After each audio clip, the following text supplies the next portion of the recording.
Čau! Tu skaties raidījumu Joret pirmo epizodi.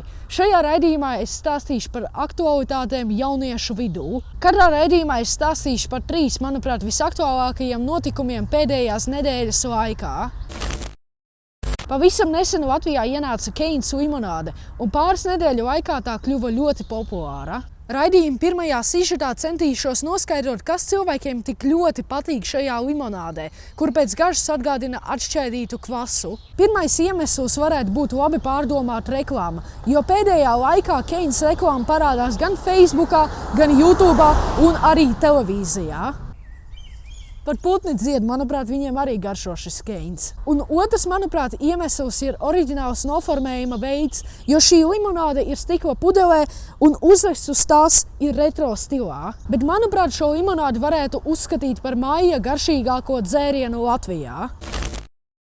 Nu, kurš gan nereizi nav dzirdējis par šiem antistresa spinneriem?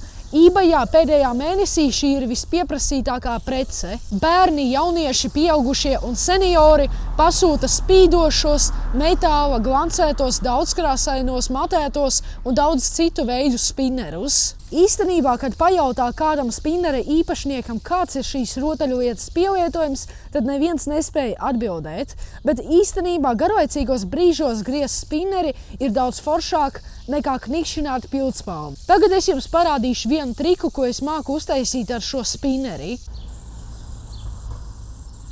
Patiesībā, ja pacenšās spinneri var izveidot pašam, no koka uztaisīt korpusu un nopirkt gūtņus. Pats svarīgākais ir labi gūtņi. Lūk, kāds man ir koka spinneris, ko es uztaisīju pats.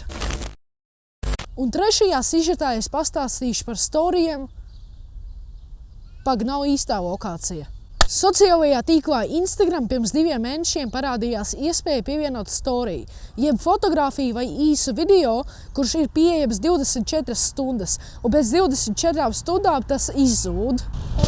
Tur meitene tikko spoguli sasita pie miskastēm, kur mēs iepriekš filmējām. Sākotnēji, kad Instagrams paņēma jeb nozaga šo ideju no Snapchata, Instagramam kritās novērtējums un storijas neviens nelietoja. Tad WhatsApps nodomāja, kādēļ gan mums arī nenozagt ideju no Snapchata un Instagrama un neizveidot storijus? Ģeniāli, vai ne? Cilvēkiem šis atjauninājums ļoti nobesīja un vērtējumos sāka parādīties šādi komentāri. Konkrēts atjauninājums, sakārtojiet. Man patīk, tikai vēl vajag atgriezt kontaktu sarakstu. Visiem vienalga par storijām, beidziet kopēt! Man patīk bruņurukoči! Oi, atvainojiet, es ne to izlasīju. Un sakarā ar šo storiju funkciju masīvu izplatīšanos parādījās šādi mīmi. Un es arī neatpaliku no trendiem un izveidoju šādu mīmu par E-klasi. Šo videoklipu es veidoju sociālajām zinībām, bet ja tev patika un tu vēlies vēl redzēt raidījumus Joret, tad spied like un nošēro šo videoklipu Facebookā. Tādējādi es sapratīšu, ka jums tas patīk un izveidošu vēl krūtāku epizodi. Čau!